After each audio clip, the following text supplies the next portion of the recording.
现在是10月11号。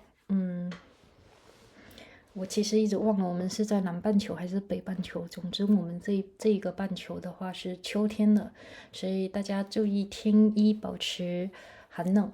然后今天这篇文章的主题是中国推进电网升级，西电东送，建设特高压输电网络。就是作为一个，就是说我人在海外，然后也有看到过各种各样的国家旅行，就是有看到过各种各样的博主，然后我自己也有亲身到一些地方去旅行的话，然后从见识或者见闻上来看的话，对于中国这种集中力量办大事的这种基建，还是要给予非常非常肯定的一个态度。因为我看到有人去缅甸旅游，尽管我缅甸的同学他给我看的那个照片，就是说不管是缅甸啊、马来西亚，就是说他们就是大家一样，就是城市里仍然是高楼大厦，那个叫什么水马龙的那个啊，但是呢，我看到朋友圈就是国庆、中秋这个节日，有人去缅甸旅游，然后就会说到说缅甸的基建它还是不行啊，就是商场就是会突然的停电，所以说，基建好确实就是对生活啊，或者说创造力啊、舒适感啊，各种都是要好很多的。好吧，话不多说，开始今天的阅读。How China powers its electric cars and high-speed trains. In China, the longest ultra-high voltage power line stretches more than 2,000 miles from the far northwest to the popular southeast, the equivalent of transmitting electricity from Idaho to New York City. The power line starts in a remote desert in northwest China, where bus arrays, the solar panels, and wind turbines generate electricity on a monumental scale. Its name southeast, flowing an ancient river between mountain ranges before reaching Anhui province near Shanghai, home to 61 million people and some of China's most successful electric car and robot manufacturers. That's a single power line. China has 41 others, each is capable of carrying more electricity than any utility transmission line in the United States. That's partly because China is using technology that makes its lines far more efficient than almost anywhere else in the world. The fact is owed to China's ambitious national energy policies and the fact that few residents along the paths of these lines dare object, even though the lines emit steady electricity that local people said they could feel when holding a mental fishing power. As long as you don't fish directly underneath the wires and keep the fishing line from getting tangled in the wires, it's basically fine. Xu Jie, an air conditioning repairman, said matter of factly, showing off a 6-inch fish he had just caught. China's aggressive embrace of clean energy technologies at a faster pace than even its own government expected or planned has left it with an unquenchable source for electricity. Half the country's new cars are battery powered, and the 30,000 miles of high-speed rail lines run on electricity. Wind and solar energy provided over a quarter of China's power in April, a milestone that few other countries can brag about. But much of the clean energy is produced in the country's sunny, windy western and northern regions, far from most of its people and factories. More than 90% of China's 1.4 billion people live in the east, with cloudy days, windy nights, and sluggish river limits the potential for clean energy. So to move the electricity to where it is needed most, China is urgently upgrading its power grid.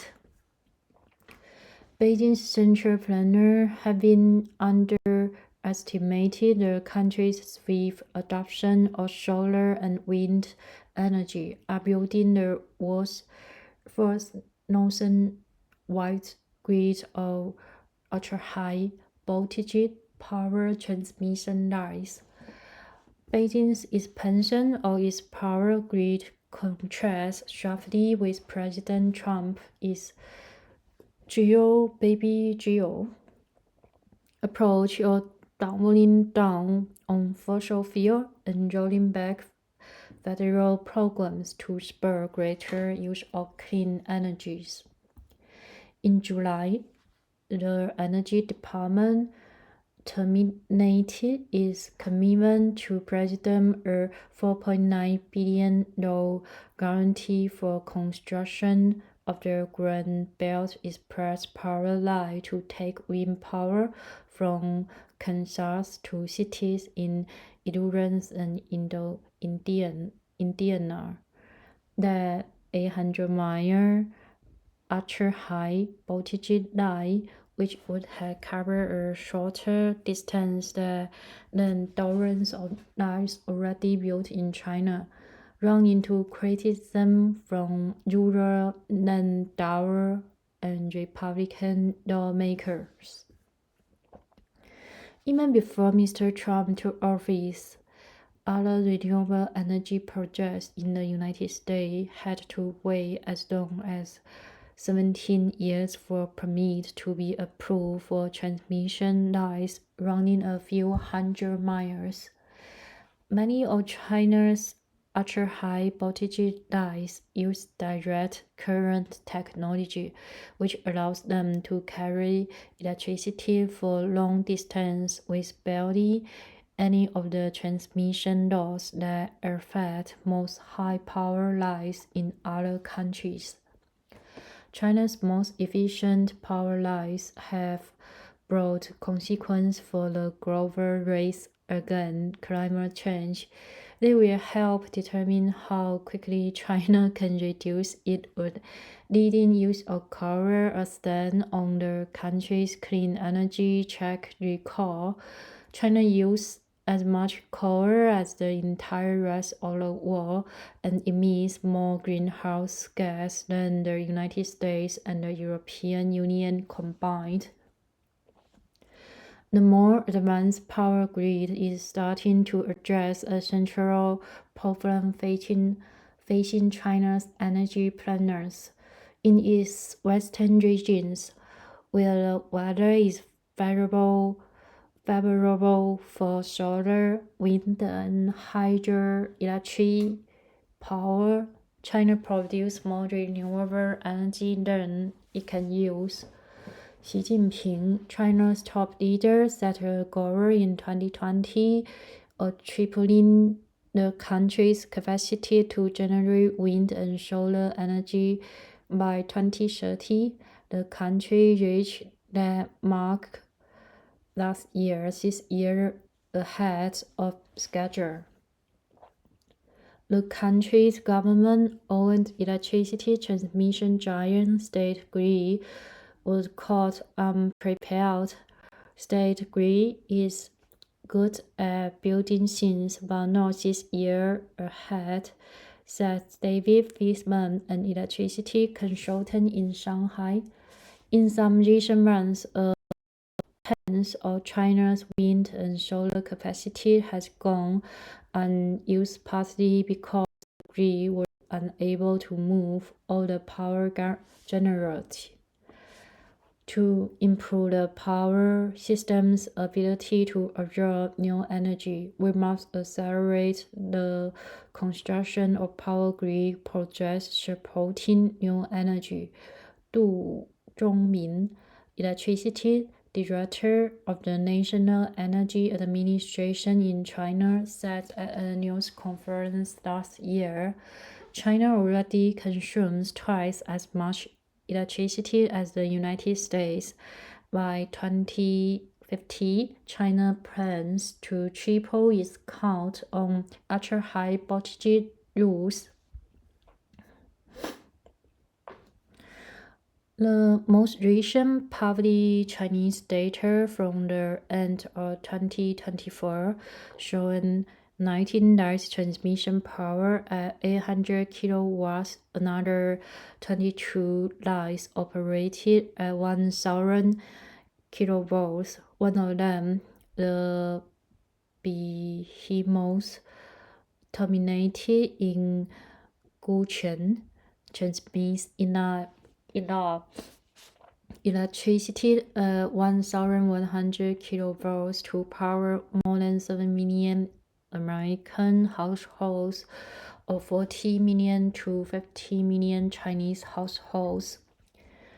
To put the scale of China's power grid built out in perspective, consider that the United States has a handful of 765 kilovolt lines and a few running at 500 kilovolts of that, according to the Electric Power Research Institute, a non-profit research group.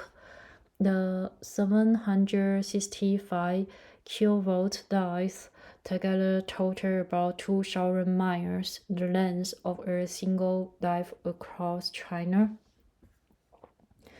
The Soviet Union built a power line in Central Asia that was designed to operate at 1,150 kilovolts, but it used less powerful equipment and has not run at full tilt for decades. The development of China's ultra-high voltage lines was given a push in 2009 during the global financial crisis. The central government approved enormous investments in their construction to create jobs and head off an economy slowdown. China's leaders stated ambitious plans for electric vehicles and high-speed rail lines around the same time.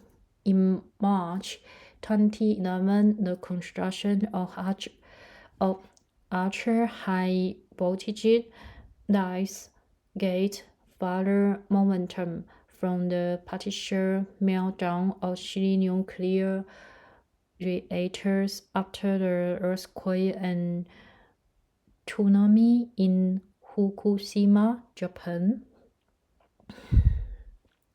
Beijing delayed many prospective nuclear reactors which had been planned near cities and doubled down on transmission lines from remote areas.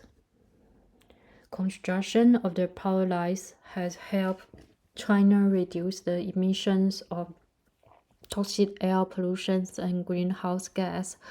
A University of Chicago analysis of statalized data released in August found that air pollution in China had plunged 41% since 2014.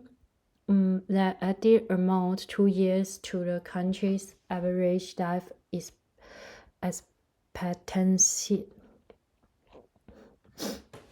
Beijing, once notorious for smoke, mostly stopped burning coal for electricity in 2020 and now relies partly on wind power delivered for hundreds of miles away.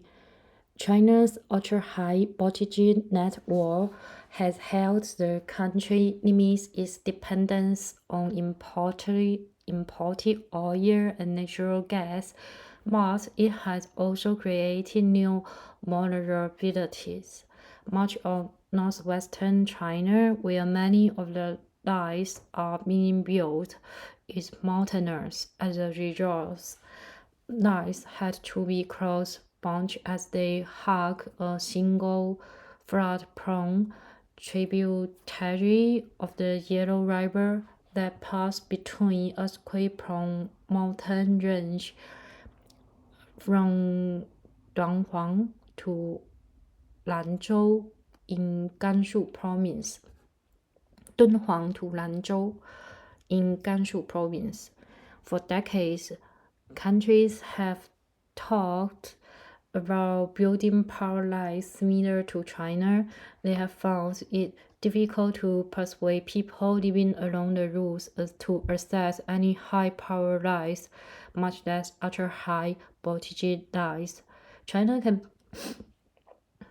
can build faster because it's top-down industry planning, government control of information, and intolerance for poverty descent. Some villagers in Anhui province living near China's longest ultra-high voltage line said they had reservations about the line, although they did not try to stop its construction.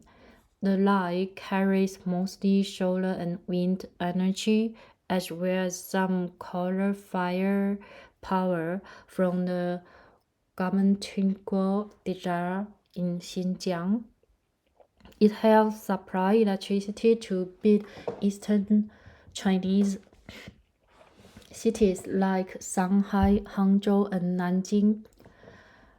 Xu Shicai, a firm manager in Xuchong, a villager next to lines that pass within 30 yards of homes, is extreme concerned. When you hold an umbrella in the rain, sparks will fly from it and you'll feel numb, he said. When fishing, it's hard to hold the pole under the wires as your hands feel very numb. The villager's small fish pole lies directly under the power lines. A no fishing sign has a cartoon of skeleton meaning electrocuted, and a graphic photo of a badly burned man who was apparently electrocuted. But Mr. Xi and other residents said that did not stop many villagers from fishing because their pond was so close by. Mr. Xi said he accepted the power line because it was an important national project, but he worried it might scare off visitors. I am used to it now, he said, but honestly, we don't want more lines built here. Thanks for listening. Hope your lives full with the joys and happiness, and I hope you can have the courage to against the battle. Thanks and good night.